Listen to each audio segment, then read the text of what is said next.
바람이 울부짖으며 철판을 후려쳤습니다. 북해의 파도는 검푸른 벽처럼 솟아올라 무자비하게 몰아쳤고 그 파도에 부딪힐 때마다 제 몸은 바닥까지 흔들렸습니다.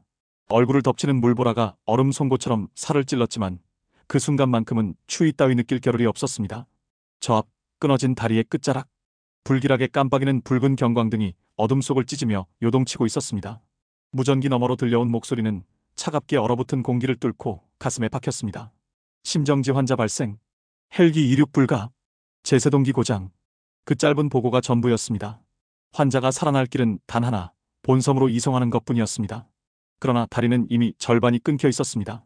남아있는 교각은 검은 바다 위에 비참하게 서 있었고 반대편 섬의 구급차는 요동치는 불빛으로 연신 구조 신호를 쏘아 올리고 있었습니다.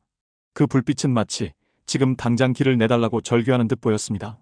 그 순간 저는 깨달았습니다. 누군가는 결정을 내려야 한다는 것을. 아무도 말하지 않았습니다. 그러나 모두의 눈빛은 똑같았습니다. 지금 이 상황에서 방법이 있느냐, 정말 살아 돌아갈 수 있느냐, 그 눈빛은 절박한 질문을 던지고 있었습니다. 그때였습니다.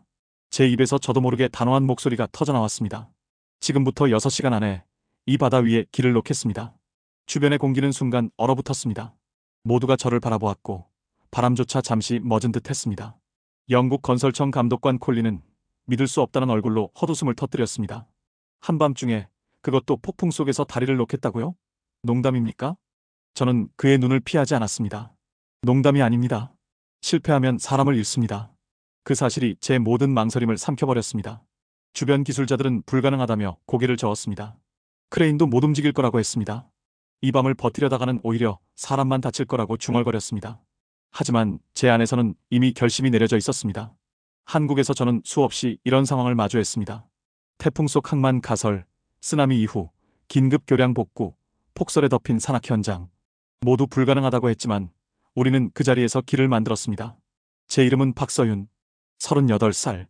한국에서 15년간 구조물 가설과 긴급 복구 현장을 전전하며 몸으로 배운 토목 엔지니어입니다. 대학에서 배운 이론보다 현장에서 익힌 감각이 저를 만들었습니다. 폭풍우 속에서도 크레인을 세우고 조류가 미친 듯이 밀려드는 바다 위에서도 교각을 박았습니다. 그 과정에서 배운 게 있습니다. 빠름은 무모함이 아니라는 것. 빠름 위에 안전이 있어야 한다는 것.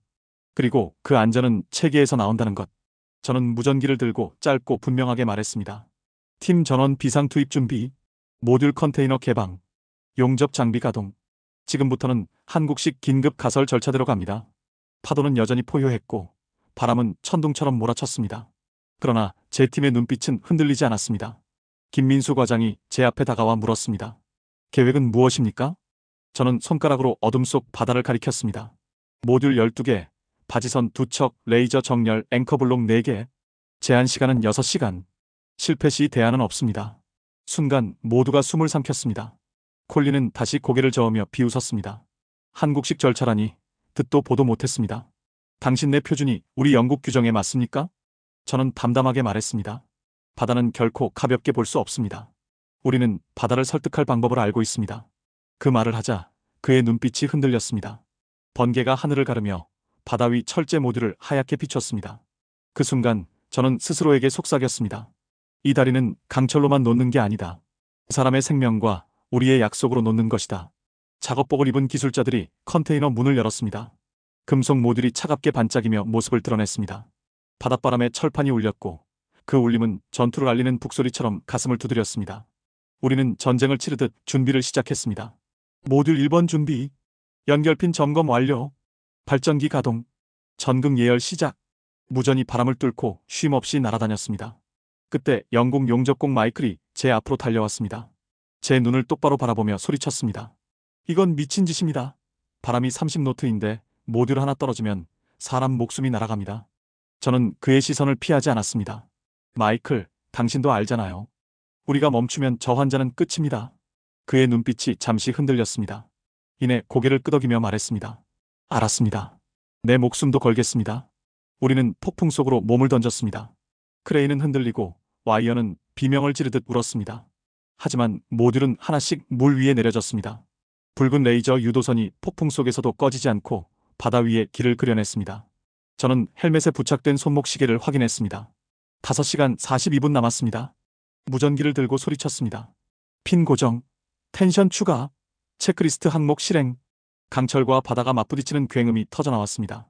그 소리는 거칠었지만 그 속에서 저는 분명히 느꼈습니다. 첫 번째 모듈이 마침내 바다 위에 자리를 잡았다는 것을. 김민수 과장이 무전을 날렸습니다. 1번 모듈 정렬 완료. 수평 오차 2mm 이내. 고정 가능합니다. 그 순간 가슴 깊은 곳에서 전율이 일었습니다. 이건 단순한 강철 조각이 아니었습니다. 생명을 이어주는 약속의 첫걸음이었습니다. 그리고 동시에 편견을 무너뜨릴 한국식 대응법의 시작이기도 했습니다. 콜린이 제 뒤에서 중얼거렸습니다. 정말로 하는군요. 저는 뒤돌아보지 않았습니다. 그저 다음 명령을 내렸습니다. 이번 모듈 투입 준비. 용접팀 대기. 대릭, 바지선 위치 3m 전진. 해상장비 총괄 대릭이 무전으로 답했습니다.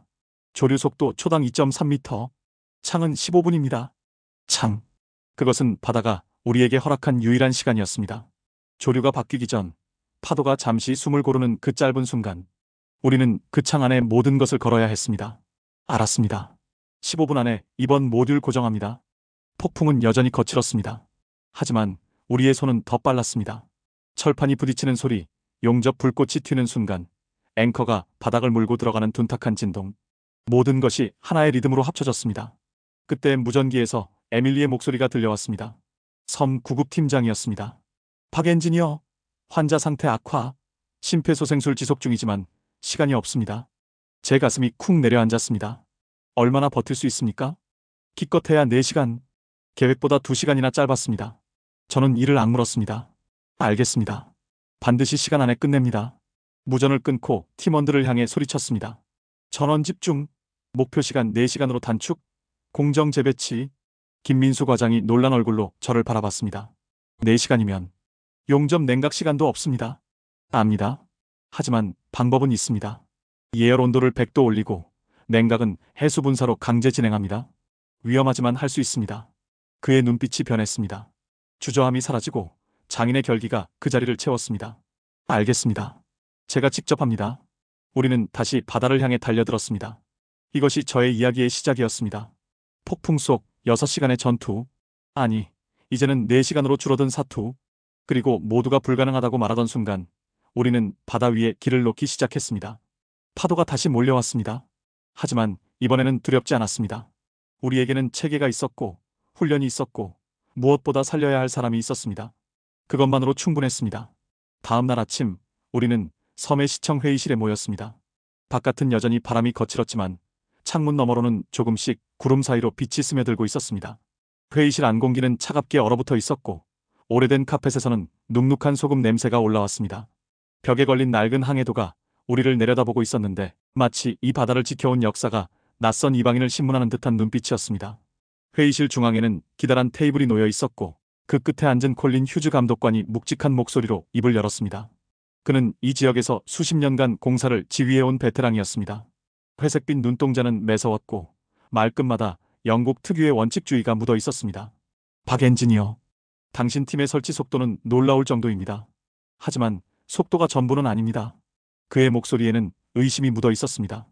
영국의 안전 표준을 완전히 따라야 한다는 사실 잊지 마십시오. 영국 표준 규정, 유럽 마킹, 그리고 우리 현장의 내부 검증 절차까지 모두 충족해야 합니다.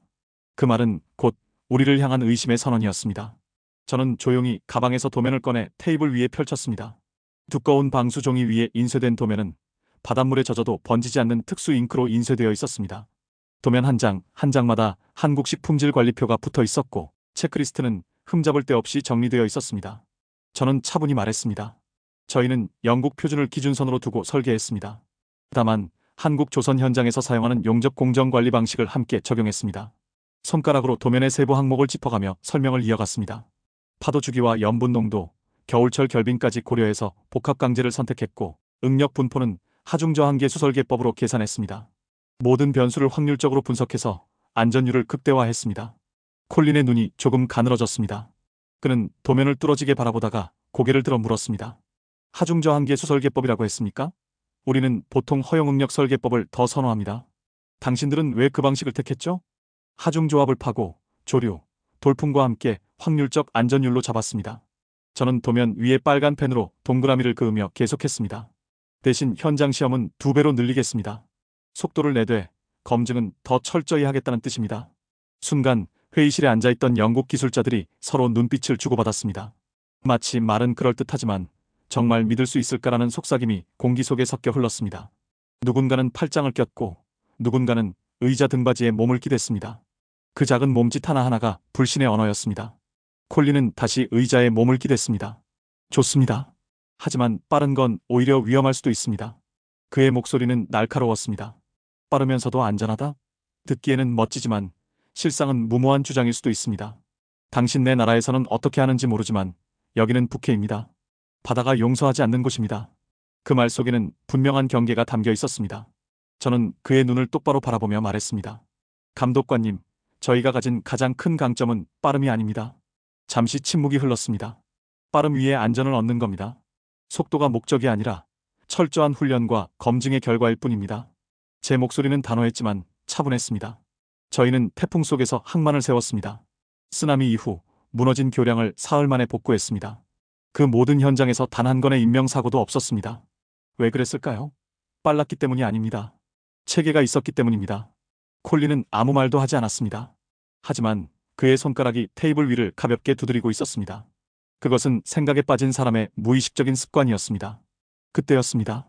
제 옆에 앉아있던 용접공 마이클이 손을 들더니 조심스럽게 말했습니다. 박, 혹시 한국식 비드 패턴을 직접 보여줄 수 있나요? 그의 목소리에는 진짜 궁금증이 담겨 있었습니다. 지난번 작업에서 봤는데 솔직히 저희가 쓰던 방식과는 전혀 달라서 궁금합니다. 속도도 빠른데 라인이 너무 깔끔하더군요. 그 순간 저는 작은 미소를 지었습니다. 그것은 단순한 질문이 아니었습니다. 그 질문은 이미 그가 우리를 외부인이 아닌 동료로 보기 시작했다는 신호였습니다. 적대가 아닌 호기심. 그것은 신뢰의 첫걸음이었습니다. 저는 김민수 과장을 바라보았습니다. 그는 고개를 끄덕이며 가방에서 샘플 철판을 꺼냈습니다. 작은 토치를 켜고 용접기를 준비했습니다. 회의실 한쪽에 간이 작업대를 펼쳤고 모두의 시선이 그에게 집중되었습니다. 김민수 과장은 말없이 토치를 들어 올렸습니다. 불꽃이 튀며 철판 위에 매끈하고 일정한 선이 생겨났습니다. 지지직! 쇳소리가 회의실을 가득 채웠습니다. 그 소리는 거칠지만 리듬이 있었습니다. 마치 장인이 북을 두드리듯 일정한 간격으로 불꽃이 춤을 췄습니다. 그가 토치를 내려놓자 철판 위에는 한 줄의 비드가 남아 있었습니다. 그 라인은 마치 한지 위에 곧게 그은 먹줄처럼 단정했습니다. 폭도 일정했고 깊이도 균일했습니다. 무엇보다 중요한 건 비드 양쪽으로 열 변형이 거의 보이지 않았다는 점이었습니다. 회의실 안 공기가 바뀌는 걸 느낄 수 있었습니다. 마이클은 자리에서 일어나 철판을 가까이 들여다보더니 고개를 끄덕였습니다. 믿을 수 없군요. 속도도 빠른데 품질이 일정합니다. 그는 손가락으로 비드를 따라가며 중얼거렸습니다. 열 입력 관리가 이렇게 정확할 수가 이런 패턴이라면 바다 위에서도 충분히 버틸 수 있겠군요. 다른 영국 기술자들도 하나둘 자리에서 일어나 철판을 살펴보기 시작했습니다. 누군가는 손전등을 꺼내 표면을 비췄고 누군가는 돋보기로 비드의 경계선을 확인했습니다. 의심의 눈빛은 여전했지만 그 속에 이제 존중이 섞여 들어오고 있었습니다. 콜린은 아무 말도 하지 않았습니다. 하지만 그의 시선은 조금 누그러져 있었습니다. 그 눈빛 속에 미묘한 흔들림이 있었습니다. 의심과 호기심이 교차하는 그 눈빛을 저는 놓치지 않았습니다. 저는 다시 도면을 펼치며 말했습니다. 감독관님, 저희는 이 모든 과정을 문서화했습니다. 용접 전 예열 온도, 비드당 이별량, 냉각 속도, 최종 경도 검사까지 모두 기록으로 남깁니다. 도면 옆에 두꺼운 파일을 꺼내 보였습니다. 이게 저희 품질 관리표입니다. 모든 용접공이 작업 전후로 체크리스트를 작성하고 감독자가 이중 확인합니다. 하나라도 기준을 벗어나면 즉시 재작업 들어갑니다. 콜린이 파일을 펼쳤습니다. 그 안에는 빽빽한 표와 숫자들이 가득했습니다. 날짜, 시간, 온도, 습도, 풍속, 용접공 이름, 감독자 서명. 모든 것이 기록되어 있었습니다. 그는 한참을 파일을 넘기다가 고개를 들었습니다. 이 정도 기록이라면 추적성은 문제 없겠군요. 그 말은 인정이었습니다. 완전한 신뢰는 아니었지만 적어도 들어볼 가치가 있다는 인정이었습니다. 회의가 끝나고 밖으로 나오자 바닷바람이 다시 거칠게 불어왔습니다. 마이클이 제게 다가와 낮은 목소리로 말했습니다. 박, 오늘 당신이 보여준 건 단순한 기술이 아니었어요. 그의 눈빛에는 진심이 담겨 있었습니다. 당신들은 바다와 대화하는 방법을 아는 것 같았습니다. 우리는 바다를 이기려고 하는데 당신들은 바다를 설득하려고 하더군요. 저는 잠시 하늘을 올려다보았습니다. 구름 사이로 희미하게 빛이 스며나오고 있었습니다. 그 빛은 마치 우리에게 작은 신호를 보내는 듯 했습니다. 폭풍이 지나가고 이제 진짜 일이 시작될 거라는 신호. 맞습니다, 마이클. 바다는 힘으로 제압할 수 없습니다. 저는 그를 바라보며 말했습니다. 다만 설득할 수 있을 뿐이죠. 그리고 그 설득은 철저한 준비와 정확한 손길에서 시작됩니다. 우리가 가진 건 그것뿐입니다. 그는 고개를 끄덕였습니다. 내일부터 당신 내 방식으로 훈련받고 싶습니다. 솔직히 말하면 처음엔 한국팀이 온다고 했을 때 걱정했어요. 빠르기만 하고 부실할 거라고 생각했죠. 그는 씁쓸하게 웃었습니다. 하지만 오늘 보니까 당신들은 우리보다 더 꼼꼼하더군요. 빠른 게 아니라 정확해서 빠른 거였어요. 그 말이 제 가슴을 뜨겁게 만들었습니다. 편견은 말로 깨지는 게 아니었습니다. 손으로, 땀으로, 결과로 깨지는 것이었습니다. 그날 회의실을 나서면서 저는 확신했습니다. 의심의 눈빛은 아직 완전히 사라지지 않았지만 그 균열은 이미 시작되었다는 것을요. 도면과 용접 하나로 우리는 첫 번째 벽을 넘었습니다. 이제 남은 건 바다였습니다. 그리고 바다는 말이 아닌 행동으로만 설득할 수 있는 곳이었습니다. 회의가 끝난 뒤 저는 바로 현장으로 돌아왔습니다. 차가운 바닷바람이 뺨을 때렸지만 머릿속은 이미 새로운 계획으로 가득 차 있었습니다. 지금 필요한 건 단순한 시공이 아니었습니다. 영국인 동료들의 마음을 움직이는 것, 그리고 바다를 설득하는 과정이었습니다. 현장은 여전히 거칠었습니다. 파도는 낮에도 밤과 다름없이 높은 벽을 이루었고 염분 섞인 바람은 장비 표면에 하얗게 소금을 남기고 있었습니다. 크레인의 와이어는 바람에 흔들리며 쇠울음을 토해냈고 컨테이너 지붕 위로는 갈매기들이 날카로운 울음을 반복하고 있었습니다. 저는 이 환경에서 영국인 기술자들과 함께 훈련을 시작하기로 했습니다. 단순한 이론이 아니라 몸으로 부딪히며 바다를 상대하는 법을 알려주고 싶었습니다. 회의실의 도면은 마음을 움직였지만 진짜 신뢰는 현장에서만 만들어진다는 걸 저는 알고 있었습니다. 오늘부터 4일간 훈련을 진행합니다.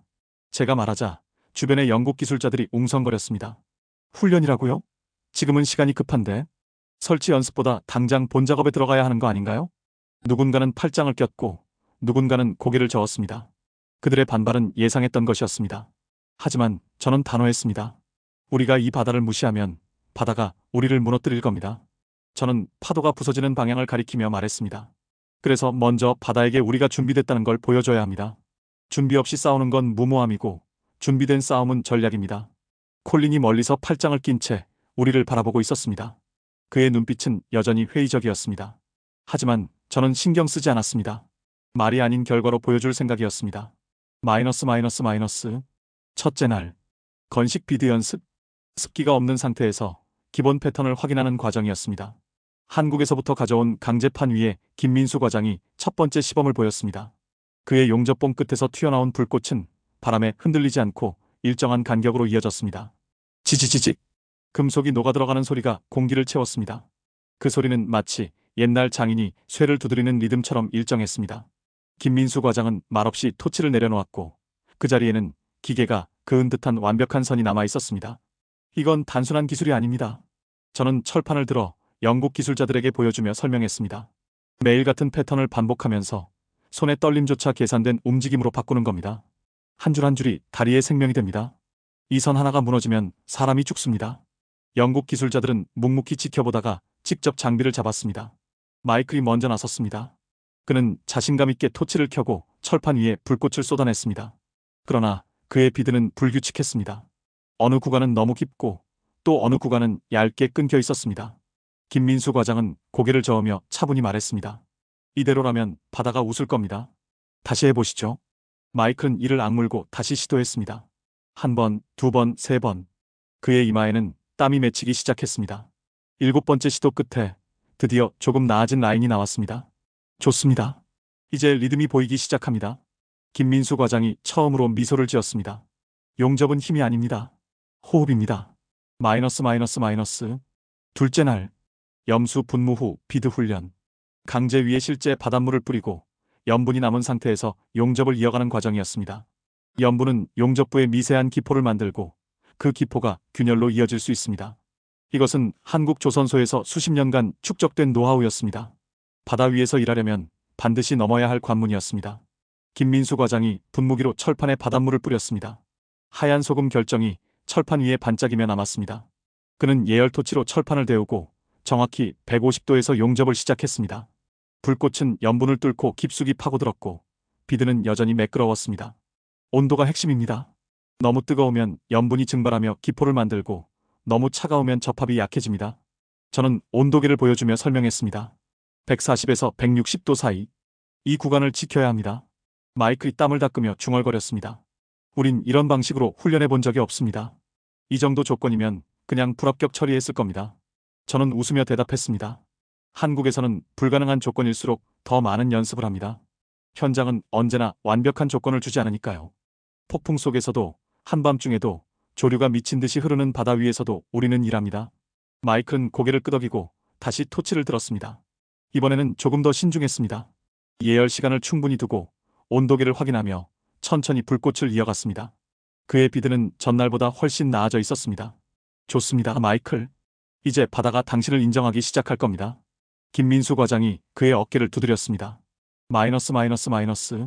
셋째 날. 실파도 하부분 보강 훈련. 파도가 실제로 부딪히는 상황에서 부분 보강을 시도하는 과정이었습니다. 이것은 가장 위험한 훈련이었습니다. 작은 파도조차도 용접 불꽃을 꺼뜨리고 손을 흔들리게 만들었습니다. 우리는 방파제 옆 낮은 교각에 훈련용 철판을 설치했습니다. 파도가 철판을 때릴 때마다 물보라가 튀었고 그 물보라는 용접공의 얼굴을 때렸습니다. 영국 기술자들은 연달아 실패했습니다. 불꽃은 자꾸 꺼졌고 비드는 중간에 끊어졌습니다. 그들은 파도를 적으로 봤습니다.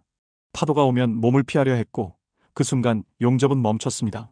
그러나 한국 기술자들은 차분했습니다. 김민수 과장은 파도에 맞춰 호흡을 고르고 불꽃이 꺼지지 않도록 각도를 미세하게 조절했습니다. 파도가 다가오는 걸 보고도 움직이지 않았습니다.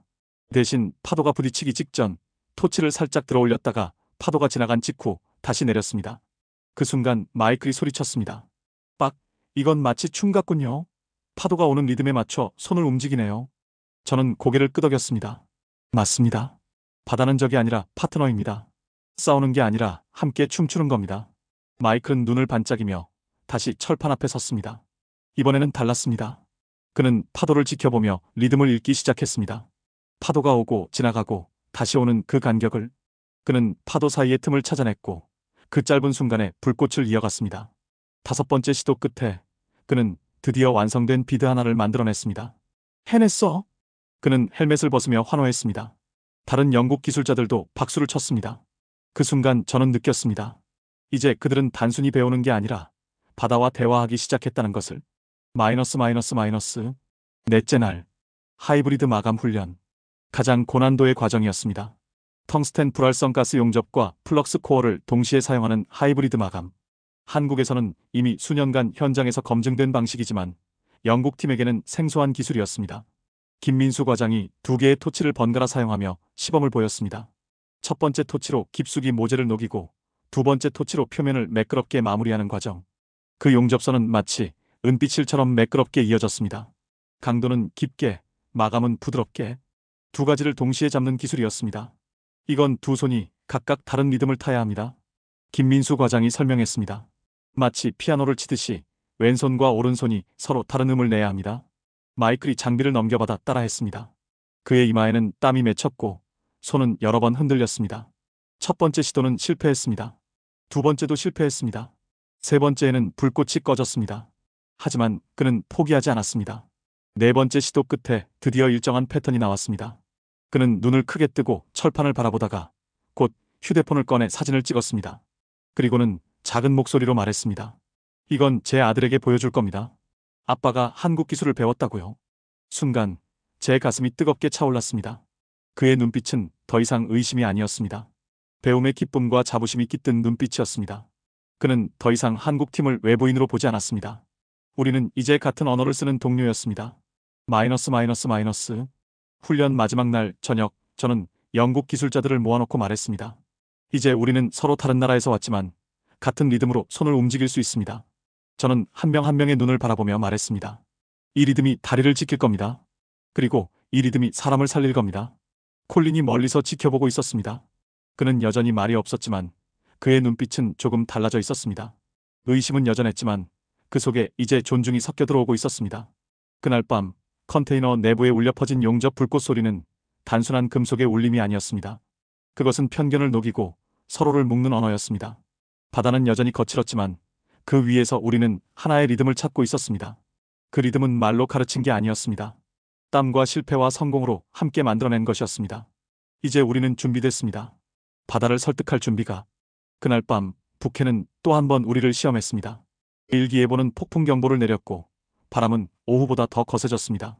하늘은 잿빛 구름으로 덮여 있었고 바다는 검은 짐승처럼 포효했습니다. 파도는 방파제를 때릴 때마다 하얀 거품을 뿜어냈고 그 소리는 천둥처럼 울려 퍼졌습니다. 하지만 우리는 이미 준비를 마친 상태였습니다. 모듈 12개, 바지선 2척, 레이저 장비, 그리고 수십 장의 체크리스트. 모든 것이 제자리를 찾아 대기 중이었습니다. 컨테이너 안에서는 용접 장비들이 예열 중이었고 발전기는 낮은 굉음을 내며 돌아가고 있었습니다. 저는 시계를 바라봤습니다. 정확히 밤 9시. 우리는 6시간 안에 임시 교량을 완성해야 했습니다. 그 시간 안에 하지 못한다면 환자는 버틸 수 없을 거라는 소식이 이미 전해진 뒤였습니다. 무전기를 잡은 제 목소리가 바다 위로 울려 퍼졌습니다. 모듈 투입 준비. 바지선 1번, 레이저 정렬 시작. 앵커블록 설치는 20분 후에 동시 진행한다. 바닷바람에 머리카락이 얼굴에 달라붙었지만 저는 눈을 부릅뜬 채 바다를 바라봤습니다. 어둠 속에서 바지선이 천천히 움직이고 있었고 크레인에 매달린 첫 번째 모듈이 바람을 가르며 흔들렸습니다. 그 모듈은 길이 12m, 폭 3m, 무게 8톤짜리 강철 구조물이었습니다. 거대한 철판이 하늘에 매달려 흔들리는 모습은 마치 절벽에 매달린 사람처럼 위태로웠습니다. 마이클의 목소리가 무전으로 들려왔습니다. 풍속 35노트. 와이어 흔들림 심합니다. 계속 진행해도 됩니까? 그의 목소리에는 긴장이 묻어 있었습니다. 저는 짧게 대답했습니다. 텐션 10% 추가. 예열 온도 120도 유지. 체크리스트 C-2 항목 실행. 저희 팀이 사용하는 체크리스트는 단순한 문서가 아니었습니다. 그것은 수십 년간 쌓아온 경험의 집합이었습니다. 바람의 속도, 파도의 주기, 장비의 진동. 그 모든 변수를 기록하고 상황별 대처 방법을 미리 정리해둔 매뉴얼이었죠. C-2 항목은 풍속 30에서 40노트 구간에서의 대응 절차였습니다. 와이어 텐션 증가, 예열 온도 상향, 앵커 포인트 이중 확인. 3가지 조치를 동시에 실행하는 절차였습니다. 우리는 그 매뉴얼대로 움직였습니다. 한치의 망설임도 없이 마치 군대처럼. 김민수 과장이 예열 토치를 들었고 대리기 와이어 텐션을 조정했습니다. 영국 기술자들도 자신의 위치에서 체크리스트를 확인하며 움직였습니다. 첫 번째 모듈이 바다 위로 천천히 내려졌습니다. 철판이 물에 닿자 거대한 파도가 밀려와 모듈을 흔들었습니다. 순간 와이어가 비명을 지르듯 떨렸습니다. 저는 숨을 죽였고 팀원들의 손이 동시에 움직였습니다. 앵커를 잡아당기고 연결핀을 맞추고 레이저를 조정했습니다. 핀 고정 완료. 김민수 과장의 목소리가 들렸습니다. 변이 오차 3mm. 대리기 보고가 이어졌습니다. 무전에서 들려오는 보고는 마치 음악처럼 정확한 리듬을 이루었습니다. 저는 짧게 외쳤습니다. 좋다. 모듈 1번 고정. 20분 내에 2번 투입 간다. 그 순간 제 가슴이 두근거렸습니다. 첫 걸음이 성공했다는 건 바다와의 대화가 시작되었다는 의미였기 때문입니다. 우리는 바다의 리듬을 읽어냈고 그 리듬 속에서 우리의 자리를 찾았습니다. 하지만 바다는 그렇게 쉽게 허락하지 않았습니다. 마이너스. 두 번째 모듈을 내릴 때 갑자기 돌풍이 몰아쳤습니다. 풍속계가 40노트를 넘어섰고 크레인이 크게 흔들렸습니다. 모듈은 위험할 정도로 기울었습니다. 주변에서 비명이 터져나왔습니다. 위험합니다. 모듈 기울기 15도 초과. 마이클이 무전으로 소리쳤습니다. 모듈 기울기 심각합니다. 그대로 두면 핀 빠집니다. 그의 목소리는 공포로 떨리고 있었습니다. 저는 숨을 깊게 들이마셨습니다. 모든 시선이 제게 쏠려 있었고 바다는 우리를 시험하고 있었습니다. 이 순간 판단을 잘못하면 모듈이 바다로 떨어지고 작업은 실패로 끝날 것이었습니다. 아니, 더 나쁜 일이 일어날 수도 있었습니다. 사람이 다칠 수도 있었습니다. 저는 단호하게 외쳤습니다. 핀 교체, 한국식 C타입 고정핀 사용, 예열 120도, 텐션 15% 추가. 순간 팀원들이 일사불란하게 움직였습니다. 김민수 과장이 장비함을 열고 예비핀을 꺼냈습니다. C타입 고정핀은 기존 것보다 강도가 높았고 십자형 구조로 되어 있어 바람에 대한 저항력이 뛰어났습니다. 예열을 거친 상태라 바닷물 속에서도 안정적으로 고정되었습니다. 마이클과 영국 기술자들이 함께 핀을 교체했습니다. 파도가 그들의 다리를 때렸지만 그들은 움직이지 않았습니다. 훈련 때 배운 대로 파도의 리듬에 맞춰 몸을 움직이며 작업을 이어갔습니다. 몇 초간의 사투 끝에 모듈은 다시 제자리를 찾았습니다. 핀 교체 완료. 고정 확인. 마이클의 목소리가 들렸습니다. 이번에는 떨림이 없었습니다. 오히려 자신감이 묻어 있었습니다. 현장은 고요해졌습니다. 모두의 시선이 저를 향했습니다. 저는 무전기를 잡고 짧게 말했습니다. 좋습니다. 이게 우리가 바다를 설득하는 방식입니다. 그때 저는 깨달았습니다. 기술은 단순히 강철을 붙이는 것이 아니었습니다. 그것은 두려움과 맞서는 과정이었고 서로의 신뢰를 붙드는 과정이었습니다. 우리는 지금 바다와 싸우는 게 아니었습니다. 바다와 대화하고 있었습니다. 마이너스 마이너스 마이너스. 시간은 계속 흘렀습니다. 시계는 새벽 2시를 가리키고 있었습니다. 네 번째 모듈까지 성공적으로 내려졌습니다. 그러나 바람은 점점 더 거세졌고 파도는 아예 바지선 위로 올라오기 시작했습니다. 팀원들의 얼굴은 땀과 빗물로 뒤섞여 있었고 손은 이미 얼어붙은 듯 했습니다. 박 엔지니어, 체온 저하 위험 있습니다. 교대 필요합니다. 김민수 과장이 보고했습니다. 5분만 버티십시오. 5번째 모듈만 고정하면 교대 들어갑니다. 저는 시계를 확인하며 대답했습니다. 그 순간 저는 스스로에게 속삭였습니다. 우리가 하는 건 단순한 건설이 아니다. 생명을 지키는 약속이다. 그리고 다시 무전기를 잡았습니다. 모듈 5번 준비. 앵커블록 좌측 20m 이동. 레이저 정렬 각도 5.5 조정. 대리기 바지선을 천천히 움직였습니다. 조류가 방향을 바꾸는 시간대였습니다. 가장 위험한 순간이었지만 동시에 가장 빠르게 작업할 수 있는 창이기도 했습니다. 우리는 그 창을 놓칠 수 없었습니다. 5번째 모듈이 하늘에서 내려왔습니다. 레이저 유도선이 어둠 속에서 빨갛게 빛났습니다. 그 선을 따라 모듈이 정확히 제자리로 내려앉았습니다. 앵커가 바닥을 물고 핀이 고정되고 용접 불꽃이 튀었습니다.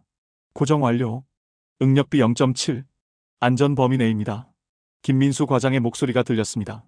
바다는 끝까지 우리를 흔들었지만 우리는 흔들리지 않았습니다. 체크리스트는 우리의 나침반이었고 서로의 신뢰는 우리의 닻이었습니다. C-2 항목, D-3 항목, E-5 항목. 우리는 체크리스트를 따라 움직였고 체크리스트는 우리를 안전하게 인도했습니다. 마이너스 마이너스 마이너스. 새벽 3시 5번째 모듈이 완전히 고정되었습니다. 6번째, 7번째가 이어졌습니다. 마침내 바다 위에 가느다란 선이 이어지기 시작했습니다. 그 선은 아직 미약했지만 분명히 길의 형태를 띠고 있었습니다. 콜린이 멀리서 지켜보고 있었습니다. 그는 말없이 서 있었지만 그의 눈빛은 달라져 있었습니다. 의심은 사라지고 그 자리에 경외가 자리 잡고 있었습니다. 8번째 모듈이 내려갔습니다. 9번째, 10번째. 우리의 손은 멈추지 않았습니다. 한 사람이 쓰러지면 다른 사람이 그 자리를 메웠습니다. 영국 기술자와 한국 기술자의 구분은 이미 사라져 있었습니다. 우리는 그저 같은 목표를 향해 달려가는 하나의 팀이었습니다. 11번째 모듈이 고정되었습니다. 마지막 모듈 준비. 제 목소리가 새벽 공기를 가르며 울려 퍼졌습니다. 12번째 모듈이 천천히 하늘에서 내려왔습니다. 모두가 숨을 죽였습니다. 파도가 잠시 잦아들었고 바람도 숨을 고르는 듯 했습니다. 마치 바다가 우리에게 마지막 기회를 주는 것 같았습니다. 모듈이 제자리에 내려앉았습니다. 핀이 고정되고 용접이 시작되고 앵커가 단단히 조였습니다. 마지막 모듈 고정 완료. 김민수 과장의 목소리가 들렸습니다. 그 순간 저는 전율을 느꼈습니다. 바다는 여전히 거칠었지만 그 거친 파도 위에 인간의 의지가 길을 놓았다는 사실.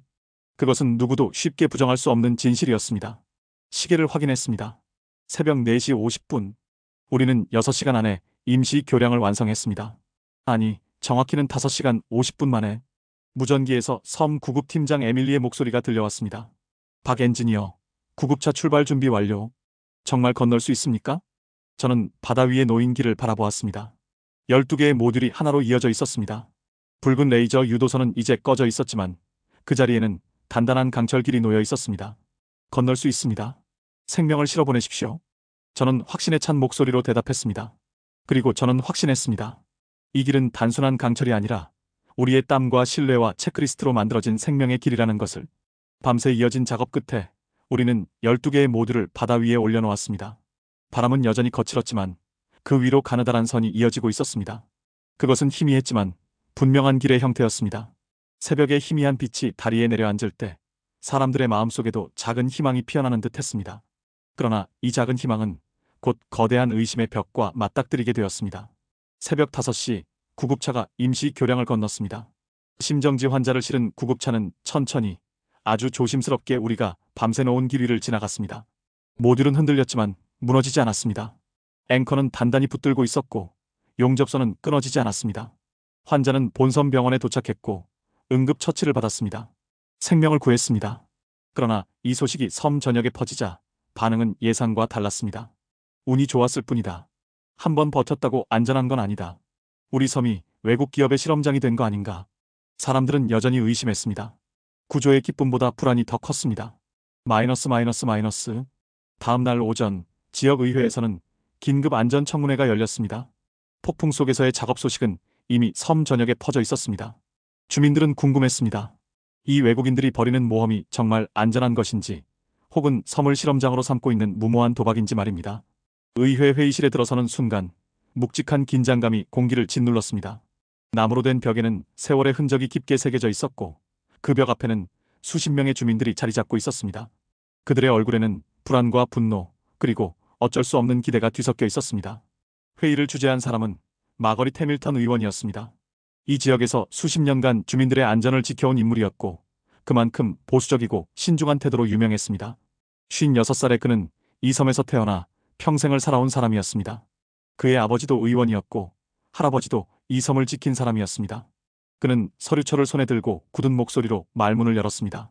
박 엔지니어, 당신과 당신 팀이 어젯밤 보여준 작업은 주민들에게 깊은 인상을 남겼습니다.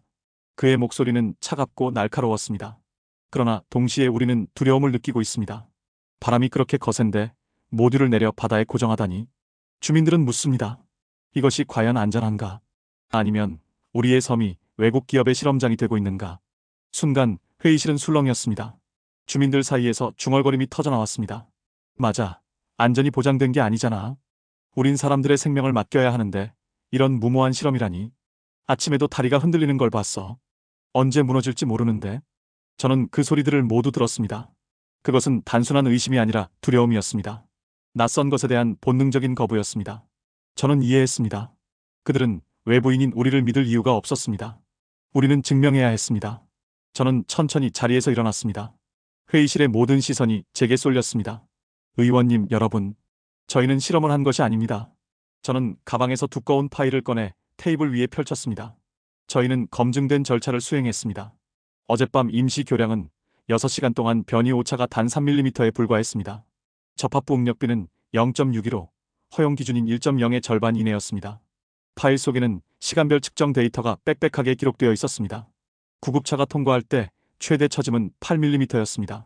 설계 허용치는 20mm입니다. 우리는 안전 여유를 2배 이상 확보했습니다. 숫자를 들먹이는 제 말에 사람들의 눈빛이 조금씩 바뀌기 시작했습니다. 그들에게는 막연한 위로가 아니라 구체적인 근거가 필요했던 것입니다. 그러나 마거리 의원은 쉽게 물러서지 않았습니다.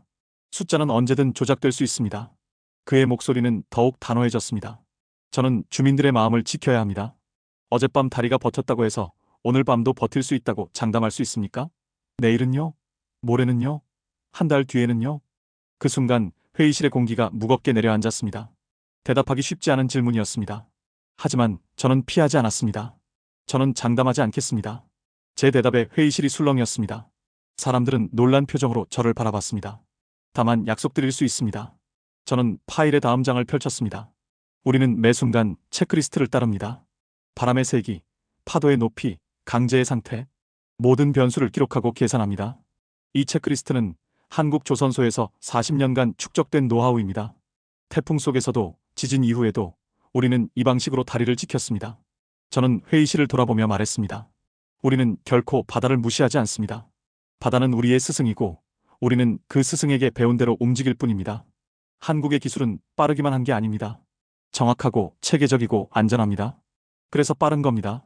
잠시 정적이 흘렀습니다. 그러자 뒤쪽에서 의외의 목소리가 울려 퍼졌습니다. 그것은 바로 용접공 마이클이었습니다. 그는 회의장 뒤편에서 천천히 일어나 앞으로 걸어 나왔습니다. 그의 작업복에는 아직 용접 불꽃의 탄 자국이 남아 있었습니다. 제가 말하겠습니다. 그의 목소리는 떨렸지만 단호했습니다. 저는 이 섬에서 태어나고 자란 사람입니다. 35해를 여기서 살았습니다. 제 아버지도 용접공이었고 저도 20년간 이 바다 위에서 일했습니다. 그는 자신의 손을 들어 보였습니다. 어젯밤 제 손으로 한국식 비드를 사용해 모듈을 지켰습니다. 바람은 거셨지만 저는 확신했습니다. 그 용접선은 끊어지지 않을 거라는 걸요. 그의 눈빛에는 진심이 담겨 있었습니다. 저는 처음엔 의심했습니다. 한국팀이 우리보다 뭘 더 잘할 수 있겠냐고 생각했습니다. 하지만 나흘간 함께 훈련하면서 깨달았습니다. 그들은 우리보다 더 철저했습니다. 더 조심스러웠습니다. 더 겸손했습니다. 회의장은 조용해졌습니다. 주민들이 서로를 바라보았고 마거릿 의원도 잠시 입술을 다물었습니다. 마이클은 한 걸음 더 나아가 말했습니다. 저는 아들에게 사진을 보냈습니다. 제가 만든 용접선 사진이요. 아빠가 새로운 기술을 배웠다고, 한국 기술을 배워서 섬 사람들의 생명을 지켰다고 말했습니다. 그의 목소리가 떨렸습니다. 제 아들은 12살입니다. 탑장이 왔어요. 아빠 자랑스러워요. 아빠는 영웅이에요. 저는 그 말에서 알았습니다. 이 다리는 단순한 강철이 아니라 우리 모두의 희망이라는 것을요. 회의실 뒤쪽에서 작은 박수가 터져나왔습니다. 누군가 손뼉을 치자 이내 곳곳에서 박수 소리가 번져나갔습니다. 그것은 아직 완전한 승인은 아니었지만 분명한 변화의 시작이었습니다. 콜린이 자리에서 일어났습니다. 그는 지금까지 침묵하고 있었지만 이제 입을 열었습니다. 저는 영국 건설청 감독관으로서 40년간 이 일을 해왔습니다. 그의 목소리는 무겁고 진지했습니다. 저도 처음엔 의심했습니다. 한국식 공정이 우리 표준에 맞을까? 정말 안전할까? 하지만 나흘 동안 지켜본 결과 저는 확신합니다. 그는 저를 바라보며 말했습니다. 박 엔지니어 팀은 우리보다 더 철저합니다. 체크리스트 항목만 200개가 넘습니다. 모든 용접은 이중 검증을 거칩니다. 이건 실험이 아닙니다. 이건 과학입니다. 마거릿 의원은 한참 동안 침묵하다가 마침내 입을 열었습니다. 박 엔지니어.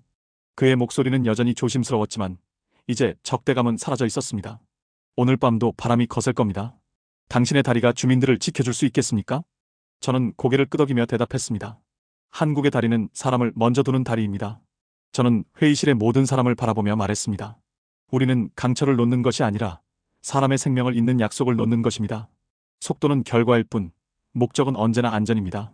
그것이 한국이 배운 방식입니다. 그 순간 회의실 안에 있던 모든 사람의 마음속에 작은 균열이 생겼습니다. 그것은 불신의 벽에 난 금이었고 그 틈으로 희망의 빛이 스며들고 있었습니다. 마거릿 의원이 천천히 고개를 끄덕였습니다. 알겠습니다. 하지만 조건이 있습니다. 그는 엄숙한 표정으로 말했습니다. 매일 오전 9시 구조 안전 데이터를 의회에 제출하십시오. 변이, 응력비, 피로도 모두요. 투명하게 공개하십시오. 주민들이 직접 확인할 수 있게요. 저는 주저없이 대답했습니다. 그렇게 하겠습니다. 저희는 숨길 게 없습니다. 회의가 끝나고 밖으로 나오자 마이클이 제게 다가왔습니다. 빡, 당신이 말한 대로입니다. 한국의 다리는 정말 사람을 먼저 두는 다리더군요. 저는 그의 어깨를 가볍게 두드렸습니다. 마이클, 오늘 당신이 한 말이 더 중요했습니다. 숫자가 아니라 마음을 움직였으니까요. 그날 청문회는 우리에게 전환점이었습니다. 의심은 여전했지만 이제 그 의심 속에 신뢰가 싹트기 시작했습니다.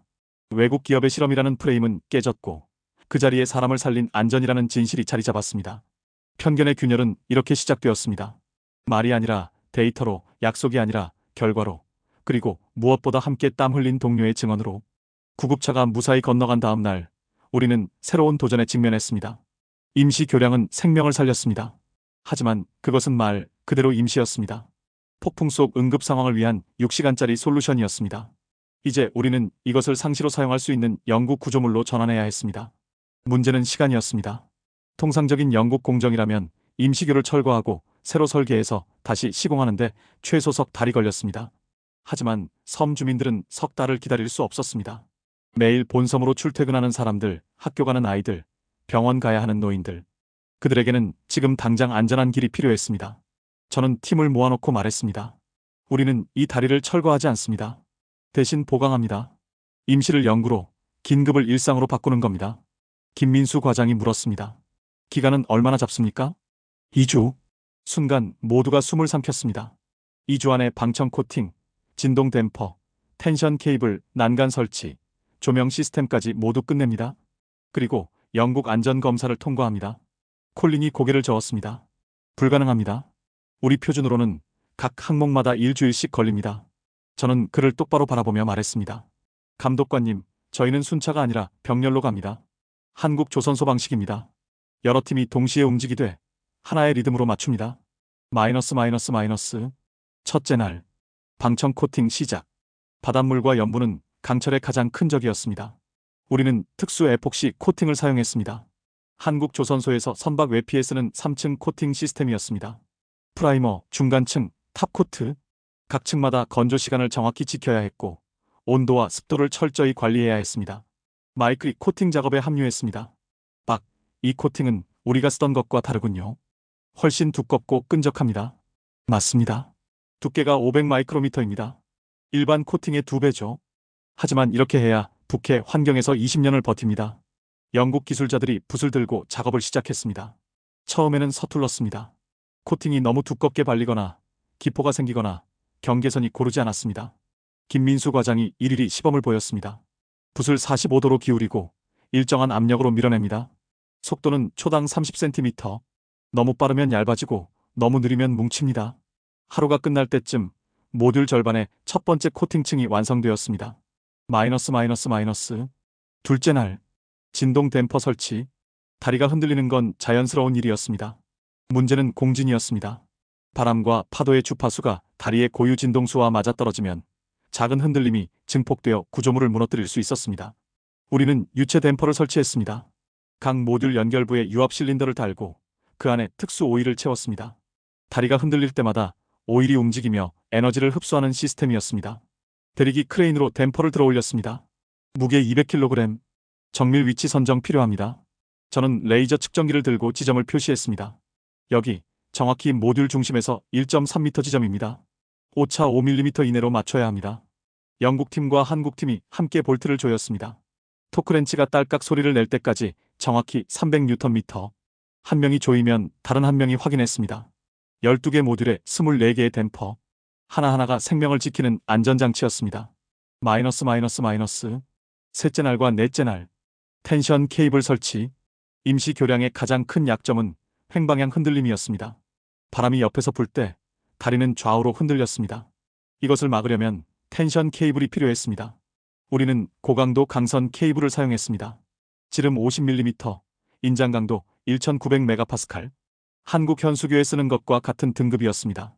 케이블을 양쪽 교각에 고정하고 유압잭으로 장력을 가했습니다. 장력 50kN 도달, 60kN, 70kN, 목표치 도달. 김민수 과장이 계측기를 확인하며 보고했습니다. 케이블이 팽팽해지자 다리 전체가 한층 단단해지는 걸 느낄 수 있었습니다. 마이클이 케이블을 손으로 쳐봤습니다. 땅 하는 낮은 음이 울렸습니다. 이제 진짜 악기 같군요. 바람이 불어도 이 소리가 변하지 않으면 장력이 유지되는 거겠죠? 저는 고개를 끄덕였습니다. 정확합니다. 우리는 매일 이 소리를 점검합니다. 음이 변하면 장력을 재조정하는 겁니다. 마이너스. 다섯째 날과 여섯째 날. 난간과 조명. 다리는 이제 구조적으로 완성되었습니다. 하지만 사람들이 안전하게 사용하려면 난간과 조명이 필요했습니다. 난간은 스테인리스 스틸로 제작했습니다. 높이 1.2m, 수평봉 3단. 영국 안전 기준을 충족하는 사양이었습니다. 하지만 우리는 거기서 멈추지 않았습니다. 난간 상단에 반사 테이프를 붙입니다. 야간에 차량 헤드라이트가 비추면 빛나도록요. 하단에는 배수구를 뚫습니다.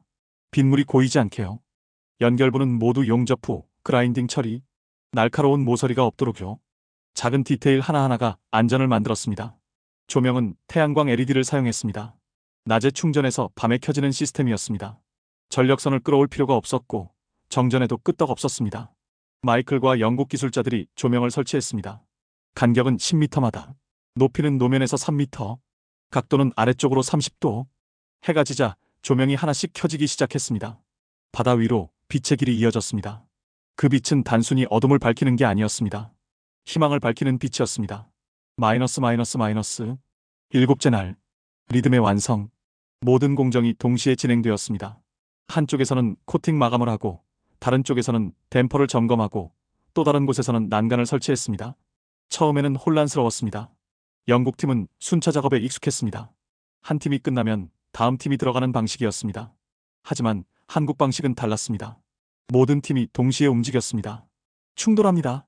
코팅팀이 댐퍼 설치 공간을 막고 있어요. 케이블 작업 때문에 난간 설치를 못하겠습니다. 무전이 복잡하게 얽혔습니다. 저는 모든 팀을 불러 모았습니다. 여러분, 우리는 오케스트라입니다. 저는 손으로 지휘하듯 움직이며 말했습니다. 각자 다른 악기를 연주하지만 하나의 곡을 만듭니다. 바이올린이 빠르다고 드럼을 무시하면 안 됩니다. 서로의 템포를 읽고 공간을 양보하고 타이밍을 맞춰야 합니다. 김민수 과장이 스케줄 보드를 들고 설명했습니다. 오전 8시부터 10시, 모듈 1번부터 4번은 코팅팀, 5번부터 8번은 댐퍼팀, 10시부터 12시 교대, 코팅팀은 5번으로, 댐퍼팀은 1번으로, 오후에는 케이블팀과 난간팀이 번갈아가며 작업. 시간대별, 구역별로 움직임을 조율했습니다. 이틀이 지나자 리듬이 맞기 시작했습니다. 한국팀이 코팅을 끝내고 물러나면 영국팀이 들어와 댐퍼를 달았습니다. 영국팀이 한쪽에서 케이블을 조이면 한국팀이 반대편에서 난간을 설치했습니다. 더 이상 충돌이 없었습니다. 각 팀은 서로의 움직임을 예측했고 공간을 양보했고 완벽한 타이밍에 교대했습니다. 콜린이 멀리서 지켜보다가 중얼거렸습니다. 믿을 수 없군. 이게 정말 가능한 일이었어. 마이너스. 열나흘째 날. 첫 차량 통과. 모든 공정이 완료되었습니다. 방청 코팅 3층, 진동 댐퍼 24개, 텐션 케이블 8가닥, 난간 200m, 조명 20개. 그리고 최종 안전 검사. 콜린이 영국 안전기준 체크리스트를 들고 다리를 걸었습니다. 하나하나 확인했습니다. 볼트 토크, 용접 품질, 코팅 두께, 댐퍼 작동, 케이블 장력, 난간 강도, 조명 밝기. 2시간 뒤 그가 돌아왔습니다. 합격입니다. 그의 목소리에는 감동이 묻어 있었습니다. 모든 항목이 기준을 충족했습니다. 아니, 기준을 초과했습니다. 이 다리는 이제 영구 구조물로 인정받을 수 있습니다. 첫 번째 차량은 구급차가 아니었습니다. 마거릿 의원의 차였습니다. 그는 직접 운전대를 잡고 다리 위로 올라왔습니다. 천천히, 아주 천천히 12개 모듈을 모두 지나 반대편에 도착했습니다. 그리고 차에서 내려 우리를 향해 걸어왔습니다. 박 엔지니어. 그의 목소리는 떨렸습니다. 제가 틀렸습니다. 당신들은 실험을 한 게 아니었어요. 당신들은 기적을 만들었습니다. 그 순간 주민들이 하나둘 모여들기 시작했습니다. 차를 타고, 자전거를 타고, 걸어서 그들은 다리를 건넜습니다. 처음에는 조심스럽게, 그러다 점점 자신감 있게. 아이들이 난간에 기대어 바다를 내려다봤습니다. 엄마, 여기 다리 정말 튼튼해. 노인이 지팡이를 짚고 천천히 건너며 중얼거렸습니다. 이제 병원에 갈 수 있겠구먼. 그날 저녁 수백 명의 주민들이 다리를 건넜습니다. 바다 위로 이어진 빛의 길 위를. 그 길은 단순한 강철과 콘크리트가 아니었습니다. 한국과 영국의 기술자들이 함께 만든 서로 다른 리듬이 하나로 합쳐진 신뢰와 땀으로 놓은 길이었습니다. 마이클이 제 옆에 서서 말했습니다. 빡, 우리가 만든 건 다리만이 아니었어요. 우리는 마음의 다리도 놓았습니다. 저는 고개를 끄덕였습니다. 그리고 바다를 바라봤습니다. 파도는 여전히 철썩였지만 이제 그 소리는 위협이 아니라 축복처럼 들렸습니다. 다리가 완성된 지 사흘째 되는 날, 예상치 못한 일이 벌어졌습니다. 섬시청 앞 광장에 임시 브리핑 무대가 설치되었고 영국 건설청과 지역의회가 공동 기자회견을 연다는 소식이 전해졌습니다. 저는 초대받았지만 무슨 내용인지 미리 듣지 못했습니다. 박 엔지니어, 무대 앞으로 나와주시겠습니까? 콜린 휴즈 감독관이 저를 불렀습니다. 그의 표정은 진지했지만 눈빛에는 이전과 다른 따뜻함이 담겨 있었습니다. 저는 천천히 무대로 올라갔습니다. 광장에는 100여 명이 넘는 사람들이 모여 있었습니다. 주민들, 기자들, 그리고 멀리서 온 건설 관계자들까지. 카메라들이 일제히 저를 향했고 플래시가 터졌습니다. 콜린이 마이크 앞에 섰습니다. 여러분, 저는 40년간 이 일을 해왔습니다. 그의 목소리는 무겁고 진지했습니다. 그동안 수많은 프로젝트를 감독했고 수많은 기술자들을 만났습니다. 하지만 이번만큼 제 생각이 완전히 바뀐 적은 없었습니다. 순간 광장이 조용해졌습니다. 저는 처음에 의심했습니다. 그가 솔직하게 말했습니다. 한국팀이 우리 표준을 제대로 따를까? 그들의 빠른 속도가 안전을 해치지는 않을까? 외국 기업이 우리 섬을 실험장으로 삼는 건 아닐까? 저는 그렇게 생각했습니다. 그는 잠시 말을 멈추고 저를 바라봤습니다. 하지만 제가 틀렸습니다. 그의 목소리가 떨렸습니다. 박 엔지니어와 그의 팀은 우리보다 더 철저했습니다. 체크리스트만 200개가 넘었고 모든 용접은 이중 검증을 거쳤습니다. 그들의 빠름은 무모함이 아니었습니다. 완벽한 훈련과 체계적인 절차가 만들어낸 결과였습니다. 그는 서류 하나를 꺼내 들었습니다. 오늘 저는 영국 건설청을 대표하여 공식 발표합니다. 한국팀의 긴급 가설 공법을 영국 표준 아카이브에 등재하겠습니다. 이제 이 공법은 영국 전역에서 공식 인정받고 교육 자료로 사용될 것입니다. 광장에서 박수가 터져나왔습니다. 저는 믿을 수 없었습니다. 우리가 가져온 한국식 공법이 영국 공식 표준으로 인정받는다는 것. 이것은 단순한 칭찬이 아니었습니다. 기술적 동등성을 인정받는 것이었습니다. 콜린이 계속 말했습니다. 하지만 이것은 일방적인 수용이 아닙니다. 그가 저를 바라보며 말했습니다. 우리도 한국팀에게 배웠지만 한국팀도 우리에게서 배웠습니다. 영국의 안전검증 체계, 환경영향평가, 지역사회와의 소통 방식. 이 모든 것이 서로에게 배움이 되었습니다. 그는 손을 내밀었습니다. 박 엔지니어, 이제 우리는 파트너입니다. 저는 그의 손을 잡았습니다. 그 순간 플래시가 폭풍처럼 터졌고 박수 소리가 광장을 가득 채웠습니다. 마이너스 마이너스 마이너스. 기자회견이 끝난 후 마거리 태밀턴 의원이 저를 따로 불렀습니다. 박 엔지니어, 제가 사과해야 할 것 같습니다. 그의 목소리는 부드러웠습니다. 청문회에서 저는 당신을 의심했습니다. 외국 기업의 실험이라고 말했죠. 하지만 당신은 그것을 데이터와 투명성으로 깨뜨렸습니다. 그는 작은 상자를 꺼냈습니다. 이것은 우리 섬의 상징입니다. 등대 모형이죠. 이 섬은 수백 년간 등대로 선박들을 안전하게 인도해왔습니다. 이제 당신이 우리에게 새로운 등대가 되어주셨습니다. 저는 그 등대 모형을 받아들었습니다. 작지만 정교하게 만들어진 청동 조각이었습니다. 그 무게가 제 손에서 묵직하게 느껴졌습니다. 감사합니다, 의원님. 하지만 진짜 등대는 제가 아닙니다. 저는 멀리 현장에서 일하고 있는 팀원들을 가리켰습니다. 저기 저 사람들입니다. 김민수 과장, 마이클, 데릭, 그리고 이름 없이 밤새 땀 흘린 모든 기술자들. 그들이 진짜 등대입니다. 마이너스 마이너스 마이너스. 그날 저녁 팀 전체가 모였습니다. 한국팀과 영국팀이 함께 식탁에 둘러앉았습니다. 누군가 맥주를 가져왔고 누군가 PC&칩스를 주문했습니다. 한국 팀원들은 김치와 라면을 끓여왔습니다. 마이클이 맥주잔을 들어 올렸습니다. 여러분, 오늘 제가 배운 게 있습니다. 모두가 그를 바라봤습니다. 기술에는 국경이 없다는 것. 그리고 진짜 강한 팀은 서로 다른 사람들이 하나가 될 때 만들어진다는 것. 그가 저를 바라보며 말했습니다. 박, 당신은 저에게 새로운 세계를 보여줬어요. 한국식 비드, 체크리스트, 바다를 설득하는 법. 저는 이걸 제 아들에게 가르칠 겁니다. 김민수 과장이 말했습니다. 저도 배웠습니다. 영국의 안전 문화, 투명한 소통 방식, 지역사회를 존중하는 태도. 한국으로 돌아가서 이것들을 전파하겠습니다. 데릭이 웃으며 말했습니다. 솔직히 말하면 처음엔 당신네가 조금 무섭더군요. 너무 빠르고 너무 정확하고. 하지만 이제 알겠어요. 당신들은 단순히 빠른 게 아니라 준비되어 있었던 거죠. 콜린이 자리에서 일어났습니다. 오늘 제가 공식 발표를 했지만 사실 더 중요한 결정이 있습니다. 그가 서류 봉투를 꺼냈습니다. 영국 건설청은 한국팀과 장기 파트너십을 체결하기로 했습니다. 앞으로 영국의 주요 해상 구조물 프로젝트에 한국 기술을 적극 도입하고 반대로 한국 프로젝트에 영국의 안전검증 시스템을 제공하겠습니다. 그는 저를 바라보며 말했습니다. 이것은 단순한 계약이 아닙니다. 상호학습의 약속입니다. 저는 고개를 끄덕였습니다. 감독관님, 저희도 같은 생각입니다. 한국은 빠르지만 때로는 너무 서두르다가 소통을 놓칠 때가 있습니다. 영국의 투명성과 지역사회 존중 문화를 배우고 싶습니다. 마이클이 갑자기 일어나 말했습니다. 박, 제가 제안이 하나 있어요. 그가 스마트폰을 꺼내 보였습니다. 저는 내년에 부산 조선소를 방문하고 싶습니다. 직접 가서 한국 기술자들과 함께 일하고 싶어요. 그리고 제 아들도 데려가고 싶습니다. 진짜 기술이 무엇인지 보여주고 싶거든요. 저는 웃으며 대답했습니다. 환영합니다. 부산 조선소에서 기다리겠습니다. 그곳에서 한국식 김치찌개도 대접하겠습니다. 모두가 웃음을 터뜨렸습니다. 그날 밤 우리는 오랫동안 이야기를 나눴습니다. 기술 이야기, 가족 이야기, 실패담과 성공담. 국적도 언어도 문화도 달랐지만 우리는 같은 언어로 대화했습니다. 그것은 땀과 신뢰 그리고 서로를 향한 존중의 언어였습니다. 마이너스 마이너스 마이너스. 다음 날 아침 저는 다리 위에 혼자 서 있었습니다. 바람은 여전히 불었지만 이제 그 바람은 차갑지 않았습니다. 파도는 철썩였지만 그 소리는 위협이 아니라 리듬처럼 들렸습니다. 12개의 모듈이 바다 위에 이어져 있었습니다. 각 모듈에는 한국과 영국 기술자들의 땀이 배어 있었습니다. 용접선마다 마이클의 손길이 담겨 있었고 앵커마다 데릭의 정밀함이 새겨져 있었습니다. 저는 손으로 난간을 쓰다듬었습니다. 차갑고 단단한 금속이었지만 그 속에는 따뜻한 마음이 흐르고 있었습니다. 무전기에서 목소리가 들렸습니다. 박 엔지니어, 영국 건설청에서 공문이 왔습니다.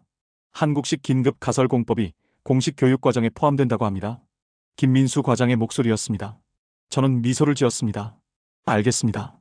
그럼 우리도 영국식 안전검증 체계를 한국 현장에 도입하는 제안서를 작성합시다. 이미 작성 중입니다. 그의 대답에 저는 웃음을 터뜨렸습니다. 이것이 진짜 파트너십이었습니다. 일방적으로 주거나 받는 게 아니라 서로에게서 배우고 함께 성장하는 것. 한국의 속도와 체계, 영국의 투명성과 안전 문화. 두 가지가 만나 더 강한 표준을 만들어가는 것. 저는 바다를 바라보았습니다. 이 다리는 단순히 두 섬을 이었을 뿐만 아니라 두 나라의 기술과 마음을 이었습니다. 그리고 그 연결은 이제 막 시작되었을 뿐이었습니다. 멀리서 마이클이 손을 흔들었습니다. 저도 손을 흔들어 답했습니다. 우리는 이제 동료였고 파트너였고 무엇보다 서로를 존중하는 친구였습니다. 그날 오후 영국 전역의 건설대학에 새로운 교재가 배포되기 시작했습니다. 제목은 이렇게 적혀 있었습니다. 한국식 긴급 가설공법 북해 프로젝트 사례 연구. 그 교재의 첫 페이지에는 우리 팀의 사진이 실려 있었습니다. 한국인과 영국인이 함께 웃고 있는 사진. 그 사진 아래에는 이렇게 적혀 있었습니다. 기술은 국경을 넘고 신뢰는 바다를 건넌다. 프로젝트가 공식적으로 종료된 날, 저는 새벽 일찍 다리 위에 홀로 서 있었습니다. 바다는 거짓말처럼 고요했습니다. 며칠 전만 해도 철석이며 우리를 삼킬 듯 달려들던 파도는 잔잔하게 물결을 이루고 있었고, 그 위에 놓인 다리는 묵묵히 자리를 지키고 있었습니다. 12개의 모듈, 24개의 댐퍼, 8가닥의 케이블.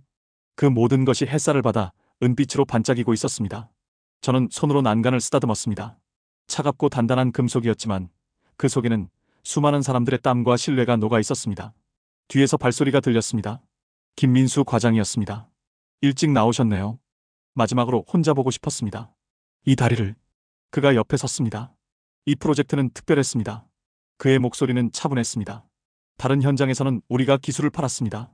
하지만 여기서는 우리가 마음을 나눴습니다. 그 차이를 이제야 알겠습니다. 저는 고개를 끄덕였습니다. 맞습니다. 우리는 단순히 다리를 세운 게 아니었습니다. 편견을 넘어서고 신뢰를 쌓고 서로에게서 배웠습니다. 마이너스. 오전 10시 마을 광장에서 송별회가 열렸습니다. 주민들이 모여 있었고 그들 앞에는 작은 무대가 설치되어 있었습니다. 무대 뒤편에는 우리가 만든 다리 사진이 크게 걸려 있었고 그 옆에는 한국 국기와 영국 국기가 나란히 펄럭이고 있었습니다. 마거리 태밀턴 의원이 마이크 앞에 섰습니다. 오늘 우리는 한국 팀을 보내드립니다. 그의 목소리는 감정으로 떨리고 있었습니다. 처음에는 의심했습니다. 외국 기업이 우리를 실험 대상으로 삼는 건 아닐까? 그들의 빠른 속도가 안전을 해치지는 않을까? 그는 잠시 말을 멈추고 청중을 둘러봤습니다. 하지만 우리가 틀렸습니다. 그들은 우리보다 더 철저했고, 더 신중했고, 더 투명했습니다. 그들이 세운 건 다리만이 아니었습니다. 신뢰였고, 희망이었고, 우리 모두의 미래였습니다. 박수가 터져나왔습니다. 마거릿 의원이 작은 상자를 들어 올렸습니다. 이것은 우리 섬의 흙입니다. 이 섬에서 태어나 평생을 산 사람들의 땅입니다. 박 엔지니어, 이것을 가져가십시오. 당신이 만든 다리는 여기 남지만 우리 마음은 한국까지 함께 갑니다. 저는 그 상자를 받아들었습니다. 묵직했습니다. 무게는 얼마 되지 않았지만 그 의미가 제 가슴을 무겁게 눌렀습니다.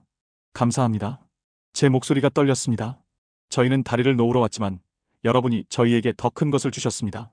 신뢰를 배웠고 함께하는 법을 배웠고 진짜 안전이 무엇인지 배웠습니다. 저는 다리를 가리켰습니다. 저 다리는 강철로만 만들어지지 않았습니다. 마이클의 용기, 콜린의 인정, 데릭의 정밀함, 그리고 여러분의 인내가 함께 만든 것입니다. 이것은 한국의 다리가 아닙니다. 우리 모두의 다리입니다. 마이너스. 오후, 우리는 짐을 챙겼습니다. 컨테이너에 장비를 싣고 도면을 정리하고 체크리스트를 보관했습니다. 그 체크리스트는 이제 영국 건설청 아카이브에 영구 보관될 예정이었습니다. 마이클이 찾아왔습니다. 손에는 작은 공구함을 들고 있었습니다. 빡! 이건 제 아버지가 쓰시던 겁니다. 그가 공구함을 열었습니다. 안에는 오래된 토크렌치와 줄자, 그리고 낡은 용접 장갑이 들어 있었습니다. 제 아버지도 용접공이었습니다. 20년 전 돌아가셨죠? 이 공구함은 제게 유일한 유산이었습니다. 그런데 이제 이것을 당신에게 드리고 싶습니다. 저는 깜짝 놀라 손을 저었습니다. 마이클, 이건 너무 소중한 물건이에요. 받을 수 없습니다. 아니요, 받아야 합니다. 그의 눈빛은 단호했습니다. 제 아버지는 늘 말씀하셨습니다. 진짜 기술자는 도구가 아니라 마음으로 일한다고. 빡, 당신은 저에게 그것을 보여줬습니다. 이제 이 공구함은 당신이 가져야 합니다. 그리고 언젠가 당신도 누군가에게 물려주세요. 저는 공구함을 받아들었습니다. 무거웠습니다. 하지만 그 무게는 철이 아니라 신뢰의 무게였습니다. 감사합니다, 마이클. 저는 이것을 한국으로 가져가서 후배들에게 보여주겠습니다. 진짜 기술자가 무엇인지. 마이너스. 공항으로 가는 길, 버스는 다리를 건넜습니다. 저는 창밖을 바라봤습니다. 다리 위에는 사람들이 걷고 있었습니다. 자전거를 탄 학생, 유모차를 민 엄마, 지팡이를 짚은 노인. 그들은 이제 자연스럽게 다리를 건넜습니다. 두려움 없이, 의심 없이. 김민수 과장이 말했습니다. 저 사람들은 모릅니다. 저 다리 아래에 얼마나 많은 땀과 눈물이 있는지. 알 필요 없습니다. 저는 대답했습니다. 다리는 원래 그런 겁니다. 사람들이 당연하게 건널 때 그게 성공한 다리입니다. 우리 이름을 기억하지 않아도 됩니다. 저 사람들이 안전하게 건너는 것, 그것만으로 충분합니다. 마이너스 마이너스 마이너스. 한국으로 돌아오는 비행기 안에서 저는 창밖을 바라봤습니다. 구름 아래로 바다가 펼쳐져 있었습니다. 끝없이 넓고 때로는 거칠고 하지만 언제나 아름다운 바다. 저는 생각했습니다. 한국은 작은 나라입니다. 자원도 많지 않고 땅도 넓지 않습니다. 하지만 우리에게는 다른 것이 있습니다. 정확한 손, 서로를 배려하는 질서, 약속을 지키는 문화, 그리고 무엇보다 불가능해 보이는 것 앞에서도 멈추지 않는 의지. 그것이 우리를 이 자리까지 데려왔습니다. 태풍이 휩쓸고 간 항만에서, 쓰나미가 무너뜨린 마을에서, 폭설에 고립된 산골에서 우리는 멈추지 않고 길을 놓았습니다. 그리고 이제 북해의 폭풍 속에서도 같은 일을 해냈습니다. 이것은 단순한 성공 사례가 아니었습니다. 이것은 한국이 세계에 보내는 메시지였습니다. 우리는 작지만 강하다고. 우리는 빠르지만 안전하다고. 우리는 기술을 파는 게 아니라 신뢰를 쌓는다고. 마이너스 마이너스 마이너스. 인천공항에 도착했을 때 예상치 못한 광경이 펼쳐졌습니다. 기자들이 몰려 있었고 카메라들이 우리를 향했습니다. 박 엔지니어, 북해 프로젝트가 전 세계적으로 화제입니다. 소감 한마디 부탁드립니다. 저는 잠시 생각하다가 말했습니다. 저희는 특별한 일을 한 게 아닙니다. 한국 기술자들이 늘 해온 일을 했을 뿐입니다. 다만 이번에는 세계가 지켜봤을 뿐이죠. 한국 기술의 경쟁력은 무엇이라고 생각하십니까? 속도가 아닙니다. 저는 단호하게 말했습니다. 체계입니다. 안전입니다. 그리고 서로를 믿는 신뢰입니다. 그것이 한국 기술의 진짜 힘입니다. 마이너스 마이너스 마이너스. 그날 밤 집에 돌아와 짐을 풀었습니다. 마거릿 의원이 준 섬의 흙, 마이클이 준 공구함, 콜린이 서명한 파트너십 문서. 하나하나가 소중한 기억이었습니다. 저는 책상 위에 그것들을 정리하고 창밖을 바라봤습니다. 서울의 야경이 펼쳐져 있었습니다. 수많은 불빛들이 반짝이고 그 불빛 너머로 다리들이 보였습니다. 한강을 가로지르는 다리들. 그 다리들도 누군가의 땀으로 만들어진 것이었습니다. 저는 속삭였습니다. 한국이 놓는 것은 다리가 아니라 마음입니다. 사람과 사람을 잇고 신뢰를 쌓고 희망을 건네는 것. 그것이 우리가 세계에 보여줄 수 있는 진짜 기술입니다. 그리고 다짐했습니다. 앞으로도 어디에서든 어떤 상황에서든 우리는 멈추지 않고 길을 놓을 것이라고. 바다 위에서든 산 위에서든 사막 한가운데서든 한국의 기술자들은 계속 길을 만들 것이라고. 왜냐하면 그것이 우리가 세계에 줄 수 있는 가장 아름다운 선물이니까. 마이너스 마이너스 마이너스. 에필로그. 6개월 후 저는 이메일 한 통을 받았습니다. 마이클이었습니다. 빡. 저는 다음 달 부산에 갑니다. 아들과 함께요. 아들이 당신을 꼭 만나고 싶다고 합니다. 한국 기술자가 어떻게 일하는지 직접 보고 싶다고요. 저는 미소를 지으며 답장을 보냈습니다. 환영합니다. 부산 조선소에서 기다리겠습니다. 그리고 한국식 김치찌개도 대접하겠습니다. 그날 밤 뉴스에서 보도가 나왔습니다. 북해 프로젝트의 한국식 긴급 가설 공법, 유럽 전역 교육 과정에 포함. 화면에는 우리가 만든 다리가 비쳤습니다. 노을을 배경으로 바다 위에 고요히 서 있는 다리. 그 다리는 이제 단순한 구조물이 아니었습니다. 한국이 세계에 놓은 신뢰의 다리였고 앞으로도 계속 이어질 희망의 길이었습니다. 저는 창밖을 바라보며 속삭였습니다. 이제 시작입니다. 우리가 놓을 길은 아직 많이 남았으니까. 그리고 내일을 준비했습니다. 다시 누군가를 위해, 다시 어딘가에서, 다시 바다를 설득하기 위해.